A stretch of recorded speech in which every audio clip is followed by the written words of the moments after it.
हैं,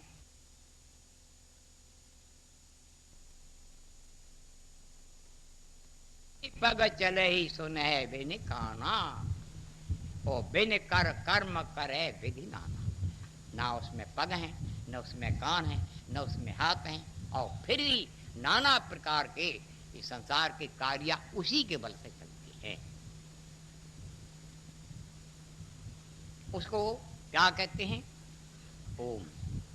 तो वो बिंदी की सत्ता किसमें पड़ी? जो अर्ध, जो चंद्राकार मात्रा है, प्रकृति है, उसमें उसकी सत्ता पड़ गई। यानी प्रकृति ने सत्ता उसकी परमात्मा की ले ली। प्रकृति और वो परमात्मा से सत्ता ली हुई दोनों का नाम होता है ईश्वर है। ईश्वर है। ईश्वर में दो चीजें होती हैं, एक तो सत्ता और एक माया। क्योंकि सत्ता न हो तो ईश्वर का नाम कौन लेगा, क्यों लेगा? और माया नहीं हो तो रचना कैसे रच लेगा? बताओ तो सही कोई। थोड़ी सी मुझे मेरे कान में कोई कहो कि बिना ही माया के कैसे रचना रच सकता है? कुम्हार के पास मिट्टी न हो तो कैसे भांडे रच लेगा? किसी के पास सूत या कपास न हो, भला वो कैसे कपड़े बुन लेगा? सुनार के पास सुनार न हो, वो सोना न हो, कैसे वो जेवर को गढ़ देगा सोने की?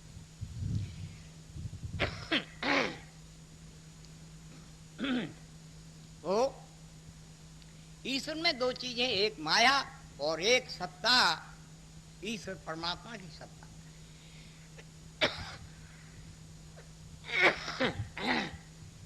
इन दोनों को मिलकर के ईश्वर कहते हैं। उसी को कभी तो शास्त्रों में आ जाएगा, अरे भाई प्रकृति ने ये संसार रची है, ये तो प्राकृतिक नियम है। कभी कह देते ईश्वर ने रची हुई है, ईश्वर की माया है। कभी कहते ये कुदरती है, कुदरत की बनाई हुई है। कुदरत उसी को कहते हैं जिसको किसी ने नहीं गढ़ा हो, किसी ने नहीं बनाया हो, उसको भी कुदरत कहते हैं।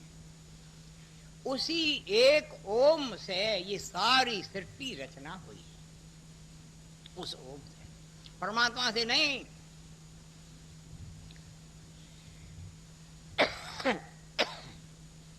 हाँ जी, अकार उकार मकार।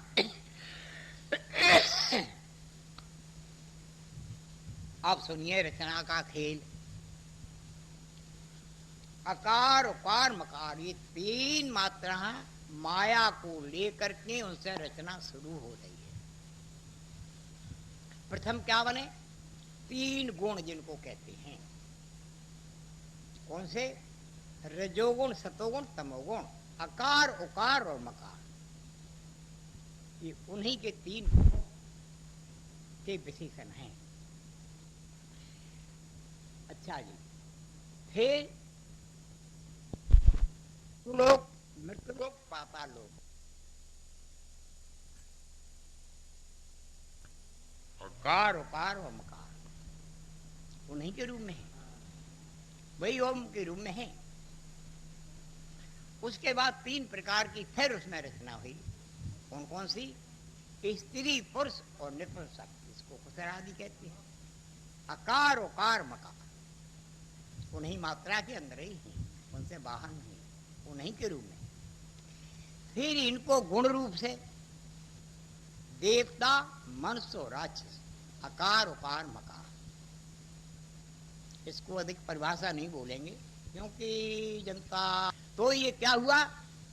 अकार उकार मकार, स्वर्ग पाताल मृत लोक, ये ईश्वर के तीन देश रूपी देह है, जो आपकी स्थूल, सूक्ष्म और कारण जीव की है, और स्वर्ग पाताल मृत लोक ईश्वर का शरीर है। इसके बाद में आगे बढ़िए। जो रचना हुई है उसमें आपका अकार उकार मकार, स्थूल सूक्ष्म कारण, ये तीन शरीर हुए। अकार उकार मकार उसी के रूप में है। इसके बाद जीव के तीन देश, नेत्र, कंठ और हृदय। जीव के 3 देश हैं, जैसे ईश्वर के स्वर्ग पाताल मृतलोक, ये 3 देश ईश्वर के हैं। जीव के भी 3 देश हैं, नेत्र, कंठ और हृदय। जागृत में जीव कहाँ रहता है? नेत्रों में जब देखता है। सपने में किधर जाता है? नेत्र में नहीं रहता। किधर जाता है? आंख बंद करी, कान को भी बंद हो गई अपने आप, तो अंदर चला गया। किधर गया? कंठ की तरफ। कंठ में जाते ही सपना शुरू हो गया। सपने में क्या होता है? अविद्या है। कौन सी? कारण अविद्या, जिससे संसार में पहले बतला चुके हैं कि कारण अविद्या, उससे संसार रचा है। वो कहाँ अविद्या है जीव के पास में? कंठ के अंदर। जो उस कारण अविद्या पर पहुंचा, सोई क्या करता है? बड़ी अजीब सी बात है, गौर करके सुनो, गौर करके। जो कंठ पर पहुंचा, उसे कारण अविद्या प्रकृति के पास पहुंचते ही तुरंत अपनी संसार से न रच ले, और फिर उसमें घूमता है, देखता है, अपने आप की संसार रची है। बताइए तो सही कि 12 बजे रात को कहाँ सूरी हुआ करते हैं? 12 बजे रात को कौन जगता है? कहाँ वकील जगते हैं? मुकदमा किधर करते हैं? ये कुंदन लाल कब भजन गाते हैं? हाँ, इनकी तो थोड़ी सी हो सकता है कि इनका तो 12 बजे रात का ही गाना है, हैं? अच्छा, तो ये अनेक प्रकार के उपद्रव, 12 बजे, 11 बजे, 2 बजे, 4 बजे रात को सो रहा है। बतलाइए कहाँ उस सूर्य है? कहाँ संसार जाग रहा है? और सारी सृष्टि भरपूर, नदी, पहाड़, हाथी, घोड़े, दुश्मन, भाई, बंद, हित्र मित्र, सब प्रकार के इसको दिखाई दिया करते। सपने में नहीं देखते क्या? तो किसने रचे ये? ईश्वर ने वहां, क्या इसके रचे हुए नहीं? देखो तो गौर करके हैं, इसने ही अपनी संसार रच ली, और रच करके फिर उसी में व्यवहार करने लगा। व्यवहार करते हुए कभी तो रोई पड़ता है और कभी हंसता है। कभी धन इकट्ठा कर लिया और जागने के बाद गहरी सांस लेता है, तेरा भला हो, आइए भाई, माया का सुबड़ा साफ हो गया। और कभी कभी तो बड़े फंदे में पड़ जाता है। अगर जाग आ जाए तो बैठ के सुख की सांस लेता, तो बड़ी फजीतें पड़ी रहे। अगर सपना नहीं हो तो मैं तो मर गया, बहुत दिनों तक फजीतें पड़ी रहती। ऐसी ये संसार अपनी रची हुई में ही आप ही भटकता है। अगर आप ये कहो कि नहीं इसकी रची तो नहीं हो सकती, इसमें कहाँ है सकती? बड़ी संसार रचने की शक्ति। हम ये प्रश्न करेंगे कि इसमें संसार रचने की शक्ति नहीं तो मिटने की है। जो आँख खोली, नींद हटी, वो सारा सुपड़ा साफ सुहागा हो गया, तो मिट नहीं थी इसने।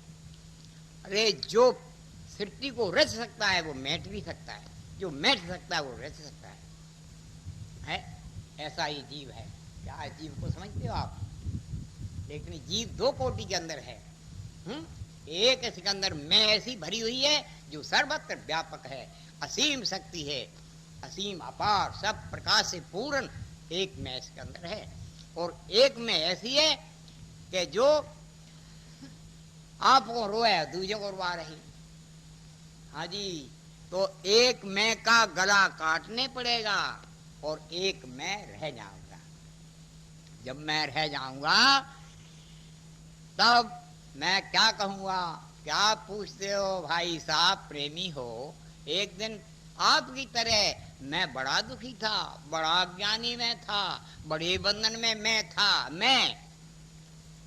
फिर मैं घर से निकल पड़ा, फिर जाकर के गुरु शरण पढ़े, ग्रंथ पढ़े, फिर उसके बाद मैंने तपस्या की, और फिर तपस्या के जब तप किया खूब मन इंद्रियां, तब उसके बाद में जब भाव पवित्र हुआ तब हमारी भक्ति अपने आप प्रवेश चालू हो गई।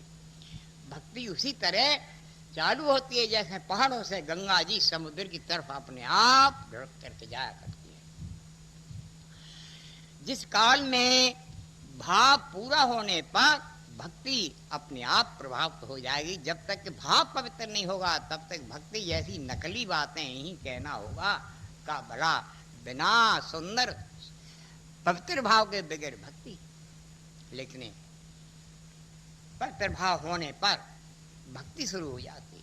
भक्ति पूरे होते होते ही भगवत के समीप पास पहुंच जाता है, एकता हुआ करती है। योग के होते ही ज्ञान होता है बाद में, क्यों? एकता होने पर ज्ञान हुआ।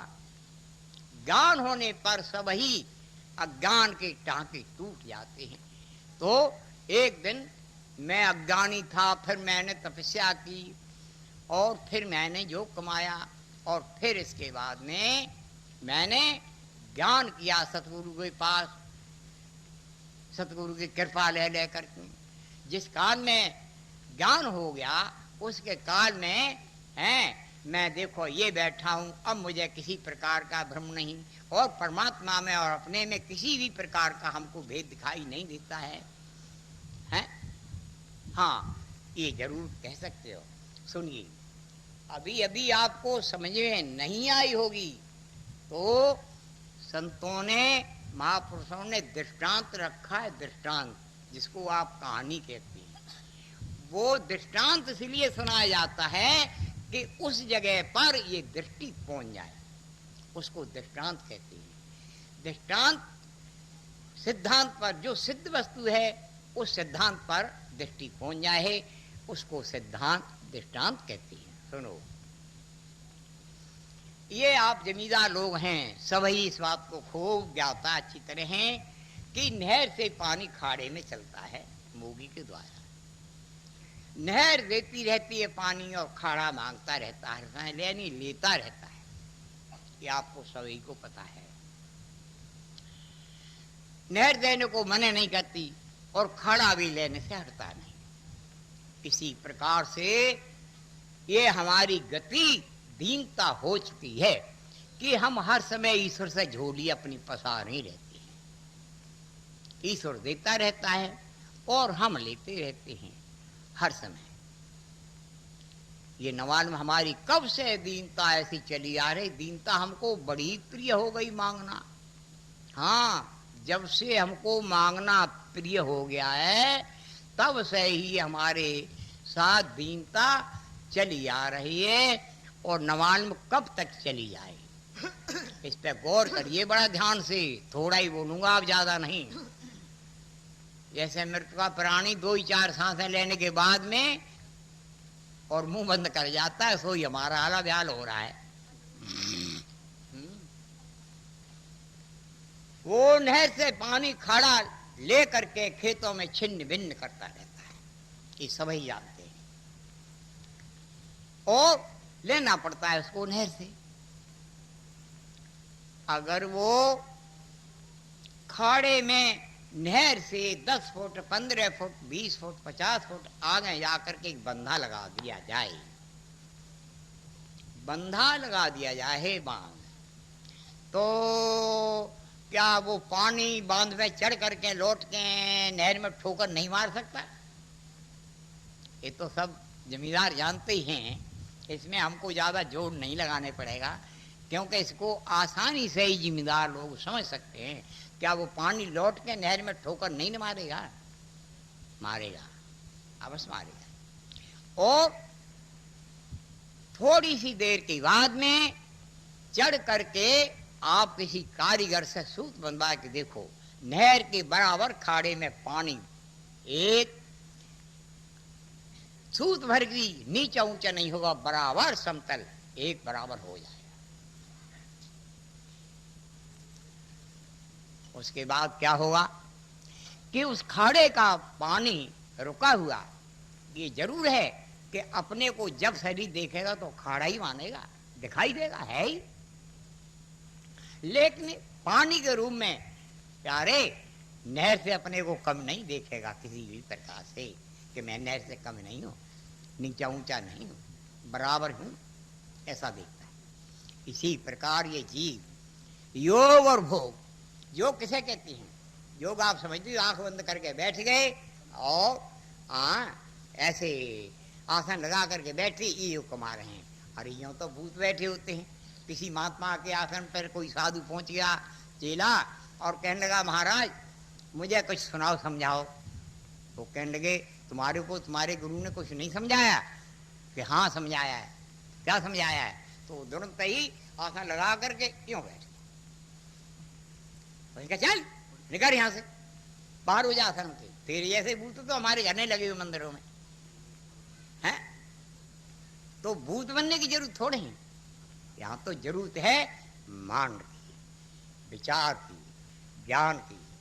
ज्ञान से ग्रंथि खुलती है, ज्ञान से अंधकार दूर होता है, ज्ञान से एकता ईश्वर की जीव की परमात्मा की एकता हुआ करती है। जरूरत तो उस बात की है जब भूत बन के बैठ जाने का अर्थ थोड़ी। अरे कहां तक कहें, इस राम नाम की सबने महिमा गाई, लेकिन फिर भी सिद्धांती क्या कहते हैं?